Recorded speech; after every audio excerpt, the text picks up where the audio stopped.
कि हमारा वजूद खुद एक उजाला है। हमारे वजूद से दुनिया के अंधेरे छट गए।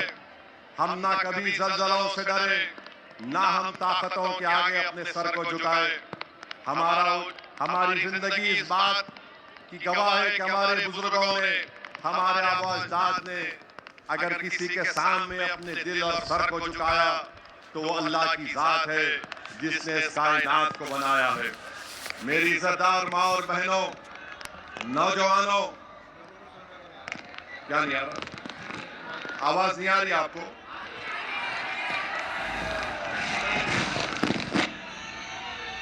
नहीं, अभी आ रही है? तो मैं आपसे अर्ज कर रहा हूं कि पिछले 10 साल से बीजेपी की सरकार दिल्ली में है और महाराष्ट्र में बीजेपी शिंदे और अजीत पवार की मिलीजुली सरकार है। मैं आपको ये बताना चाह रहा हूं कि बीजेपी और तमाम सेकुलर पार्टियों ने मिलकर महाराष्ट्र के पार्लियामेंट के इलेक्शन में एक मुसलमान एमपी था, 48 लोकसभा की सीटें थी। सब ने मिलकर ये कोशिशें की कि इम्तियाज जलील को दोबारा पार्लियामेंट में हम खत्म रखने नहीं देंगे और एक ही 1 पॉइंट एजेंडा था कि महाराष्ट्र से कोई भी मुसलमान एमपी बनकर ना जाए दिल्ली को। और जो एक एमपी जीत कर आया था महाराष्ट्र से, उस इम्तियाज जलील को हराने के लिए सब एक होकर एक मुसलमान को हराने के लिए इन्होंने कोशिशें की और इनकी कोशिशों की वजह से इम्तियाज जलील बहैसियत रुकने पार्लियामान कामयाब होकर नहीं जा सके। मेरी आपसे गुजारिश है कि जमहूरियत में अब हमको इस विधानसभा में अपने इत्तेहाद की ताकत पर हमको अपने मजलिस पार्टी के उम्मीदवारों को कामयाब और कामरान करना है। मेरे बुजुर्गों, मेरे नौजवान साथियों, आपको ये याद होगा कि जब कभी भी मजलिस इलेक्शन लड़ती है, मजलिस के खिलाफ ये इल्जाम लगा दिया जाता है कि मजलिस फलां की टीम है, मजलिस के लड़ने से वोट काटे जाते हैं। मैं पूछना चाह रहा हूं इल्जाम लगाने वालों से, बताओ इम्तियाज जलील को किसने हराया? फिर बताओ इम्तियाज जलील की कामयाबी को रोकने के लिए किस किस ने कोशिशें नहीं की? एक इम्तियाज जलील था जो पूरे महाराष्ट्र के दलितों के, मुसलमानों के, मजलूमों की आवाज भारत की लोकसभा में गूंजती थी और उस एक आदमी को हराने के लिए इन तमाम लोगों ने, तमाम पार्टीज ने मिलकर एक मुश्तरका मंसूबा बनाकर इम्तियाज जलील को शिकस्त देने के लिए उन्होंने कोशिशें की। और इम्तियाज जलील की नाकामी इम्तियाज जलील की इनफरादी नाकामी नहीं है। मजलिस इत्तेहादुल मुस्लिमीन का एक एमपी नहीं जीता, ये सिर्फ मजलिस का नुकसान नहीं है, बल्कि जो नुकसान महाराष्ट्र के गरीब और मजलूमों का है, महाराष्ट्र के गरीबों का है, महाराष्ट्र के दलित और मुसलमानों का है, जिनकी एक बेबाक आवाज को इन तमाम सियासी पार्टियों ने मिलकर, जो अपने आप को सेकुलर भी कहते हैं, जो कम्युनल भी हैं, इम्तियाज जलील की कामयाबी को रोका। तो मेरी आपसे गुजारिश है कि आने वाले विधानसभा और असेंबली के इलेक्शन में आप लोग जमहूरी तरीके से एक एक वोट का इस्तेमाल मजलिस इत्तेहादुल मुस्लिमीन के हक में करिए। जो ताकतें, जो पार्टी हमको इल्जाम लगाते हैं, मेरा उन तुमसे एक ही सवाल है, इम्तियाज जलील को तुमने क्यों हराया? तुमने मिलकर इम्तियाज जलील को हराया। इंशाअल्लाह ताला महाराष्ट्र का बच्चा बच्चा, महाराष्ट्र की हमारी माँ और बहनें, महाराष्ट्र के मेरे गयूर नौजवान इम्तियाज जलील को जो सबने मिलकर हराया, अब इंशाअल्लाह ताला हम सब मिलकर दोबारा इम्तियाज जलील को महाराष्ट्र की विधानसभा में भेजाएंगे। तुमने इम्तियाज की आवाज को नहीं, तुमने महाराष्ट्र के गरीबों की एक आवाज को पार्लियामेंट पहुंचने से रोका। अब इंशाअल्लाह ताला महाराष्ट्र की विधानसभा में इम्तियाज जलील जाएगा। किसी की भी सरकार होगी, इम्तियाज जलील तुम्हारी नींद हराम करके रखेगा इंशाअल्लाह ताला। लोग हमारे मुखालिफिन जो सेक्युलर पार्टी भी है, बीजेपी, शिवसेना भी है, वो बोलते हैं कि मजलिस अगर जुलूस निकालेगी तो दंगा होगा, मजलिस अगर प्रोटेस्ट करेगी तो लॉ एंड ऑर्डर का प्रॉब्लम होगा।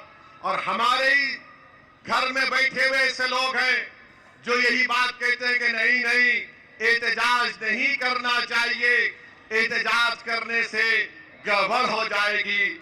अरे सुनो, जो हम पर इल्जाम लगाते हैं, हम अपनी जात के लिए एहतजाज नहीं कर रहे थे, हम अपने सियासी फायदे को सामने रखकर एहतजाज नहीं कर रहे थे। अगर हमने एहतजाज किया तो हमारे सामने हमारी आखिरत थी। अगर हमने एहतजाज किया और जो लाखों हजारों की तादाद में फर्जंदाने तौहीद उस महाराष्ट्र के उस तारीख एहतजाज में शिरकत किए, वो सिर्फ और सिर्फ इसलिए शिरकत किए कि वो इस बात को जानते थे कि दुनिया में मुझे जो कुछ मिला वो नबी करीम सल्लल्लाहु अलैहि वसल्लम के सदक़े और तोफैल में मुझे मिला। जो हजारों की तादाद में लोग महाराष्ट्र के कोने कोने से, तो कोई मोटरसाइकिल पर आ रहा था, तो कोई पैदल आ रहा था। लोगों ने पूछा, ये गाड़ियों का काफिला है जिसकी क़ियादत इम्तियाज जलील कर रहा है, तो मोटरसाइकिल पर क्यों आए? तो सब ने कहा कि हम अपने रिश्ते गुलामी को मजबूत करने के लिए आए हैं। हम मोहम्मद सल्लल्लाहु अलैहि वसल्लम के उम्मती हैं। हम अपनी गुलामी को साबित करने के लिए आए हैं। और सब ने कहा कि हमको तुम मारो, हमको पीटो, हमको जो जुल्म करना है करो, मगर याद रखो, मैं उन तमाम लोगों से कह रहा हूं कि मेरे रसूल सल्लल्लाहु अलैहि वसल्लम, जिसको अल्लाह रहमतुल आलमीन कहकर पुकारा, यानी मर्सी टू द मैनकाइंड, और इस्लाम में आप इस्लाम पे तनकीद करो तो हमको कोई तकलीफ नहीं होती। आप हमारे इशूज पर तनकीद करो, कोई बात नहीं, मगर एक बात याद रखो, तुम मुझे मेरी उंगली काटोगे, मैं तकलीफ का इजहार करूंगा। तुम मेरा पैर तोड़ दोगे, मैं तकलीफ से रो पड़ूंगा। तुम मुझे पीटोगे, मैं तकलीफ से रो दूंगा। तुम बुलडोजर से मेरे घर को तोड़ दिए, मैं आसमान के नीचे अपनी जिंदगी गुजार रहा हूं, मगर जब तुम मेरे दिल पर हमला करोगे तो जिस्म की हर कुर्बानी देने के लिए तैयार हो जाएंगे, मगर रसूल की शान में मोहम्मद मुस्तफा सल्लल्लाहु अलैहि वसल्लम से गुस्ताखी हम बर्दाश्त नहीं करेंगे। रसूल अल्लाह सल्लल्लाहु अलैहि वसल्लम, prophet Mohammed peace be upon him, हमारा दिल है, दिल पर कोई हमला नहीं कर सकता, सर और जिस्म पर हमला बर्दाश्त करेंगे। और बकवास बकते लोग बोले कि साहब वो फुला शख्स थे, रसूल अल्लाह सल्लल्लाहु अलैहि वसल्लम के बारे में अनाप शनाप बका। मैं आपसे कह रहा हूं कि जिसको अल्लाह ने रहमतुल आलमीन बनाकर भेजाया, अल्लाह ने जिसको मुबश्शिर कहा, बशीर कहा, अरे आसमान पर थूकने से आसमान पर थूक नहीं जाता, थूकने वाले के चेहरे पर थूक गिरता है। और कुरान में बतलाया गया, सुनो, कुरान करीम में बतलाया गया कि जो मोहम्मद सल्लल्लाहु अलैहि वसल्लम की शान में गुस्ताखी करता है, एक शख्स था, मुगीरा बिन वलीद उसका नाम था, वलीद बिन मुगीरा उसका नाम था, वो भी गुस्ताखी करता था। तो कुरान करीम ऐलान कर रहा है कि जो नबी की शान में बकवास बकेगा वो वलदुल हराम है, वो वलदुल हराम है। इसीलिए ये लोग अपनी गंदी जबान से गंदी बकवास को बोलते हैं। अरे तुम बोल रहे हो तो याद रखो, कानून तो सबके लिए है ना। आप जब बोल चुके तो क्या महाराष्ट्र के मुख्यमंत्री को ये जेब देता है कि एकनाथ शिंदे उसका साथ दे? क्यों एकनाथ शिंदे उसका साथ दे रहे हैं? कानून अगर है तो उसको गिरफ्तार करो। हम क्या पूछ रहे हैं? हम ये नहीं कह रहे कि आसमान से तारे तोड़ कर ला कर दो। हम हम ये नहीं कह रहे कि चांद से मट्ठी ला कर दो, हम ये कह रहे हैं कि कानून को इस्तेमाल करो और उसको जेल को भी जाओ। मगर आज आप देख रहे हैं कि कोई इस पर, जितने सेकुलर पार्टीज हैं सब खामोश सन्नाटा है, गूंगे बनकर बैठे हुए हैं, कोई नहीं बोल रहा इसके ऊपर।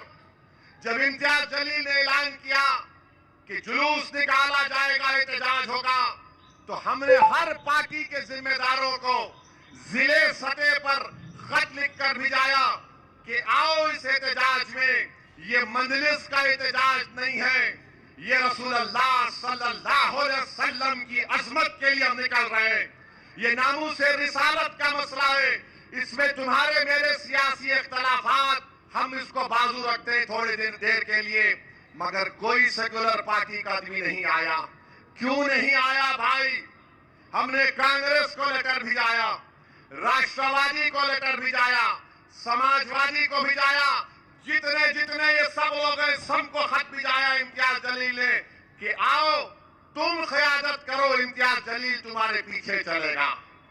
मगर कोई नहीं आए और सबको एक फिक्र लाहक थी कि औरंगाबाद से इम्तियाज जलील को पुलिस निकलने नहीं देगी, निकलेगा तो पुलिस अरेस्ट कर लेगी, या अगर जाएगा तो रोड पर गड़बड़ हो जाएगी।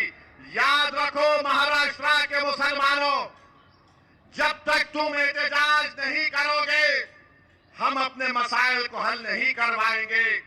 तुमने एक कोशिश की, तुमने लाखों की तादाद में निकला और आज महाराष्ट्र की हुकूमत परेशान है।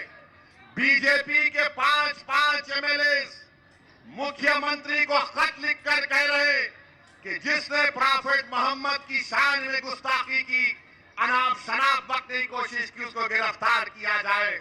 एकनाथ शिंदे को मालूम हो गया कि ये आज का मुस्लिम नौजवान, ये आज की हमारी माँ और बहनें अब तुमसे डरने वाली नहीं है।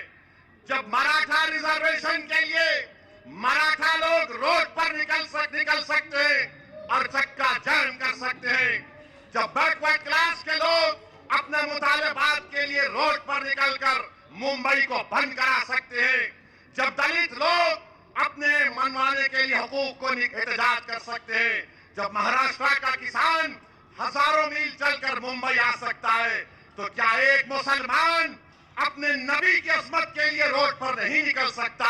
हम निकल सकते और निकलेंगे इंशाअल्लाह होता। तो मैं मुबारकबाद देता हूं आप तमाम को कि आपने एहतजाज किया, पुरअमन एहतजाज किया। मैं मुबारकबाद देता हूं इम्तियाज जलील की हिकमत अमली को कि थाने के पास इम्तियाज जलील ने कमिश्नर और कलेक्टर को बुलाया और अब हमारी मांग का लेटर उनको दिया और इम्तियाज जलील ने कह दिया कि हम मुंबई में इंटर नहीं होंगे। और उस पुरअमन तरीके से वो तमाम लोग अपने घरों को वापिस हो गए। अब सुनो एकनाथ शिंदे और फडणवीस, हम मुंबई में अंतर नहीं हुए, अब मुंबई के अंदर इंशाअल्लाह एहतजाज शुरू होने वाला है। अब मुंबई के अंदर पुरअमन एहतजाज शुरू होगा। आपको परमिशन दो या ना दो, हम एक दिन जाकर आजाद मैदान में बैठ जाएंगे और मुझे यकीन है कि आपका साथ मिलेगा। जब ये बारिश तुमको यहां आने से नहीं रोक सकी, तो रसूलुल्लाह के गुलाम अपने नबी की शान के लिए, अज़मत रसूल के लिए हम क्या जाकर नहीं बैठ सकते? एकनाथ शिंदे, फडणवीस, तो हुकूमत से हम कह रहे हैं, एकनाथ शिंदे, फडणवीस, अजीत पवार, नरेंद्र मोदी, अमित शाह, सुनो हमारी इस बात को, अब शेर जाग चुका है, अब शेर जाग चुका है। हमारी माँ और बहनों ने अपने बेटों से कह दिया, बेटा उठ, कल हशर के मैदान में हमको शिफात दिलाने वाले के लिए हमको खड़े होना है। तो मैं सलाम करता हूं तुम्हारे जज्बे को, मैं सलाम करता हूं। और याद रखो, हम बताना चाह रहे हैं, लोग हमसे हमारे, देखो बारिश भी रुक गई माशाल्लाह। इस वास्ते बारिश से डरना नहीं। बारिश हो रही थी, अपन निकल के बरसा, अल्लाह की रहमत बरस रही है, कोई बात नहीं। एक बात हमारे हिंदू भाइयों को बताना चाहते हैं, हमको दीन कैसे मिला, हम क्यों मुसलमान हुए, हम क्यों नमाज पढ़ते हैं, हम क्यों रोजा रखते हैं, हम क्यों मस्जिदों को बनाते हैं, हम क्यों गरीबों को खाना खिलाते हैं, हम क्यों यतीमों की मदद करते हैं, हम क्यों बेवाओं की मदद करते हैं। इसलिए कि हमारे रसूल ने हमको सिखाया, इसलिए कि हमारे रसूल सल्लल्लाहु अलैहि वसल्लम ने हमको सिखाया। अगर वो हमको नहीं सिखाते तो हम कुछ नहीं करते। उन्होंने बताया करो, हम बोले करेंगे। तो ये बात आपको समझना है। और अजीजान मिल्लत इस्लामिया, कुरान करीम में अल्लाह फरमाता है सूरह अल-हुजरात में कि ऐ ईमान वालों, अपनी आवाज को, अल्लाह बोल रहा कुरान में कि ऐ ईमान वालों, अपनी आवाज को नबी की आवाज के आगे बुलंद मत करो, वरना तुम्हारे अमाल हफ्त कर लिए जाएंगे, खत्म कर दिए जाएंगे। एक सहाबी रसूल थे, उनका नाम साबित बिन खैस रज़ियल्लाहु ताला अन्हु था। उन्होंने सुना तो रोते हुए बारगाह नबूवत से चले गए, कई दिन तक नहीं आए। सहाबा इकराम को अल्लाह के रसूल सल्लल्लाहु अलैहि वसल्लम ने भेजा और भेजकर पूछा, कहाँ है साबित, कहाँ है साबित बिन खैस, बुला कर लेकर आओ। तो साबित बिन खैस से सहाबा इकराम ने अल्लाह के रसूल सल्लल्लाहु अलैहि वसल्लम का पैगाम पहुंचाया। तो साबित बिन खैस ने कहा, मैं ऊंची आवाज में बात करता हूं, मेरे अमाल खत्म हो गए, मैं जहन्नमी हो गया, मैं जहन्नमी हो गया। जाके रसूलुल्लाह सल्लल्लाहु अलैहि वसल्लम को बोले कि आका, साबित बिन खैस ये कह रहे हैं। तो रसूलुल्लाह सल्लल्लाहु अलैहि वसल्लम ने कहा कि नहीं, वो जन्नती है, वो जन्नती है।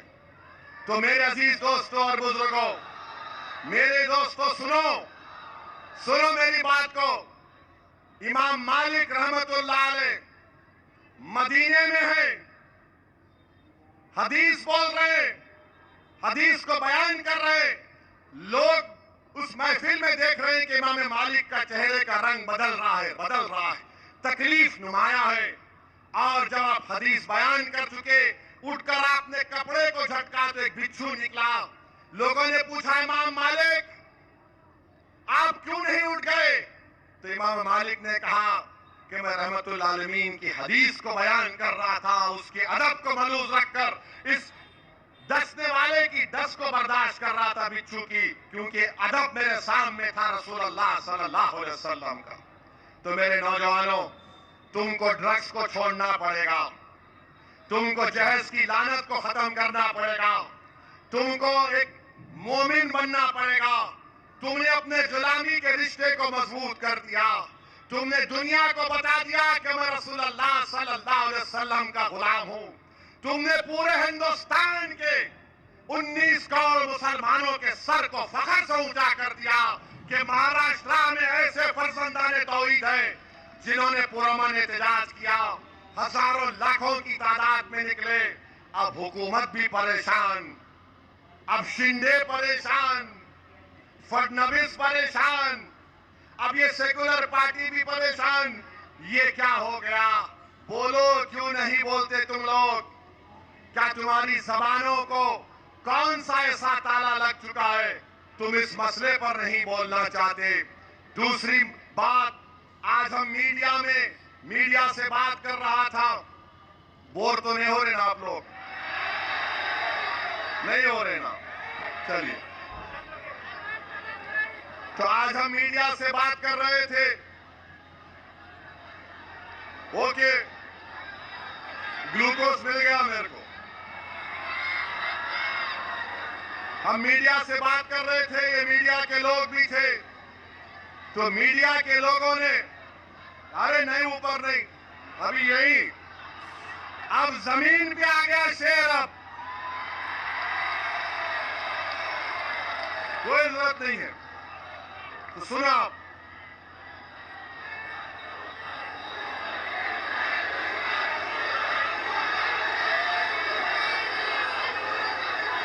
हमारे सुन लीजिए, थोड़ा टाइम है। हमारे मीडिया के दोस्त हमसे पूछे, ये बदलापुर का जो वाकया हुआ जिसमें एक शख्स ने, शैतान ने मासूम बच्चों का इस्तेसाल किया, एक्सप्लॉयटेशन किया।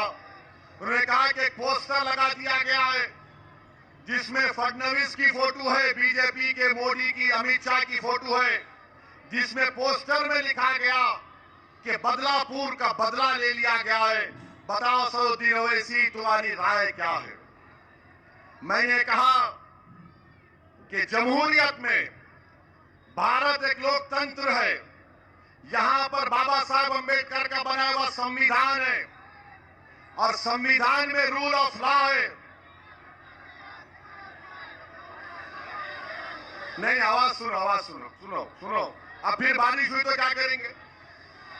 रुको अभी। मेरे भाई मेरी एक सवाल का जवाब दो। सुनो मेरी बात। आप सिर्फ मुझे देखने आए हैं ना? अगर कल मेरी आंख बंद हो गई तो तुम क्या मजलिस को छोड़ दोगे? तो मजलिस बड़ी है, ओवैसी बड़ा नहीं है, याद रखो। तुमको नेता बनना है, तुमको सऊदीन ओवैसी का बाजू बनना है। नौजवानों, तुम मेरा बाजू बनोगे? नौजवानों, तुम साथ दोगे मेरा? बस अब सुनो मेरी बात को। तुम बदलापुर का बदला ले लिए, वो पोस्टर पे लिखा। हमने कहा कि अंबेडकर का बनाया हुआ संविधान, बैठो जी, अंबेडकर का बनाया हुआ संविधान रूल ऑफ लॉ की बात करता है। अंबेडकर का बनाया हुआ संविधान बाबा साहब का बताता है कि right to life fundamental right है। तो मीडिया ने कहा नहीं, वो बदला ले लिए। मैंने कहा हम बदला नहीं लेते, हम इंसाफ करते हैं जालिम को सजा देकर। बदला माफिया के लोग और गुंडे और कातिल लेते हैं। माफिया, गुंडों और कातिल में और सत्ता में बैठे हुए हुक्मरानों में फर्क होता है। जो चीफ मिनिस्टर होता है, जो डिप्टी चीफ मिनिस्टर होता है, वो बदले की भावना से काम नहीं करता, उसको इंसाफ को सामने रखकर काम करना पड़ेगा। मीडिया नहीं समझी। मैं आपको याद दिला रहा हूं, पाकिस्तान से टेररिस्ट आए थे, मुंबई में आए थे। वीटी स्टेशन पर मासूम भारत के लोगों के से खून की होली खेली। बड़े बड़े होटलों में जाकर लोगों का कत्लेआम किया उन टेररिस्ट में। उसमें एक टेररिस्ट था जिसका नाम अजमल कसब था। उस कसब को पकड़ने में हमारा एक बहादुर हिंदू भाई पुलिस वाला शहीद हो गया हुआ। हम कसब को पकड़े, जेल में डाले, कोर्ट में केस चलाए, कोर्ट ने फांसी की सजा दी, हमने फांसी दी। जब मर गया, जब वो जालिम मर गया, तो मुंबई के मुसलमानों ने कहा हम मुंबई की मुबारक जमीन पर एक दहशतगर्द को दफन होने नहीं देंगे। कहा था तो कसब को कहां गाड़ना पड़ा? जेल में। जब कसब को हम कोर्ट से सजा दे सकते हैं तो बदलापुर के शैतान को क्यों नहीं सजा दिए? तुम कोर्ट से बताओ। मेरा सवाल ये। मगर नहीं, गोली मारेंगे। अरे याद रखो, तुम आज गोली चला रहे हो, कल किसी और पर भी गोली चलेगी। हमारे बुजुर्गों को याद होगा, नौजवानों को याद नहीं होगा। ख्वाजा यूनुस किसको याद है? ख्वाजा यूनुस किसी को याद नहीं है। तुमको याद है? उसकी मां आज भी, उसके रिश्तेदार आज भी पुकार कर कहते हैं अगर मेरा बेटा जिंदा है तो ला लो, अगर मर गया तो उसकी खबर बता दो। ख्वाजा यूनुस साहब, तो याद रखो, तुम गोली से अगर बदला लोगे तो बदले की भावना से देश नहीं चलेगा। रात में नींद आएगी नहीं आएगी नहीं मालूम। हमारे डैडी को बोल दिए, हमारे माई बाप को बोल दिए, हमारे डियर को बोल दिए। बोलते हमारे मुंह में भी जबान है। और मोदी जी क्या बोले भाषण में?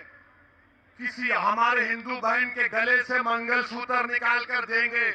ये हमारी माँ और बहनें बैठी है, मेरे सवाल का जवाब दो। क्या आप पसंद करेंगे कि किसी हिंदू बहन का मंगलसूत्र आपको छीन कर दिया जाए? अरे तुमसे नहीं, इनसे पूछ रहा हूं। हर चीज में तुम आ जाते। अबे 50% आबादी है, औरतों की वोट लेना पड़ेगा इनका भी। आपको पसंद है कि कोई हिंदू बहनों के गलों से मंगलसूत्र छीन कर ला कर दे? आप गयूर है नहीं है? अरे ये वो बहनें हमारी माँ है और मोदी जी बोल रहे मंगलसूत्र छीन के लाके देंगे। मोदी जी, भारत में मुसलमानों का TFR rate, total fertility rate गिर चुका है और इंशाअल्लाह ताला एक आइंदा 70 साल में हिंदू और मुसलमान पॉपुलेशन स्टेबलाइज होगा, स्टेबलाइज। अब वो शादी करने के बाद बोलना, समझे ना? हाँ, और बीवी पे जुल्म नहीं करना, बीवी को छोड़ के नहीं रहना अकेले, बीवी के साथ रहना, तो उसमें मजा है। जो बीवी को छोड़ के दुनिया को ज्ञान देता उसको क्या बोलते हैं आपको मालूम? मैं नहीं बोलता। तो अब नरेंद्र मोदी, हाँ अभी आपको मालूम, मेरे को नहीं मालूम, वरना मीडिया वाले बोलेंगे भड़काऊ भाषण दिया था इन्हें। अब नरेंद्र मोदी एक वक्फ के कानून को लाए हैं, वक्फ का बिल लाए हैं। आप अंदाजा लगाइए, वक्फ की जो जायदादें हैं वो हमारे आबो अजदाद ने अपने गाढ़े खून पसीने की कमाई से उसको वक्फ किया। मोदी बोल रहे नहीं नहीं ये गवर्नमेंट प्रॉपर्टी है। मोदी जी, वक्फ की प्रॉपर्टी का मालिक अल्लाह है, नरेंद्र मोदी नहीं हो सकता। तो मोदी क्या कर रहे हैं? मोदी ये कह रहे हैं कि मैं बिल लाया हूं और बिल के जरिए ये बताना चाह रहा हूं कि वक्फ की प्रॉपर्टी का मालिक, सुनो, वक्फ की प्रॉपर्टी का मालिक अल्लाह नहीं है, मोदी होगा। मोदी जी, ये हमको बर्दाश्त नहीं है। अब क्या कह रहे कि वही वक्फ कर सकता है जो 5 साल से प्रैक्टिसिंग मुसलमान हो, 5 साल से प्रैक्टिसिंग मुसलमान हो। अब मोदी जी बताइए, प्रैक्टिसिंग मुसलमान की क्या बोलते हिंदी में परिभाषा क्या है? हाँ, परिभाषा क्या है? अगर जिसकी दाढ़ी है उन्हें प्रैक्टिसिंग है नहीं, मोदी जी बोलो, तो मोदी जी बोलेंगे मेरे को भी दाढ़ी है, मगर मुसलमान भी दाढ़ी रखता है। हम मोदी जी से पूछना चाह रहे हैं, क्या टोपी पहनना प्रैक्टिसिंग मुसलमान है? क्या मस्जिद में जाकर नमाज पढ़ना प्रैक्टिसिंग मुसलमान है? क्या रोज सुबह तहज्जुद की नमाज हमारे अहले दिल पढ़ते हो प्रैक्टिसिंग मुसलमान है? कोई अगर तस्वीर हाथ में लेके जिक्र करेगा तो प्रैक्टिसिंग है या नहीं? मैं नहीं गिरूंगा, मेरे को मालूम, मेरे को मालूम, मैं गिराने आया हूं, सबको गिरने नहीं आया हूं। अब हम मोदी जी से पूछना चाह रहे, अगर किसी की वाइफ नॉन मुस्लिम है तो प्रैक्टिसिंग है नहीं है? हम मोदी जी से पूछना चाह रहे, शादी करके बीवी को घर में नहीं रखा तो प्रैक्टिसिंग है या नहीं? समझे आप? समझे ना? अक्लमंद को इशारा काफी। अब मोदी जी बताइए, प्रैक्टिसिंग मुसलमान को डिफाइन नहीं किया गया है। आप होते कौन है मोदी जी मुझे सर्टिफिकेट देने वाले? मैं जब दीन औलिया,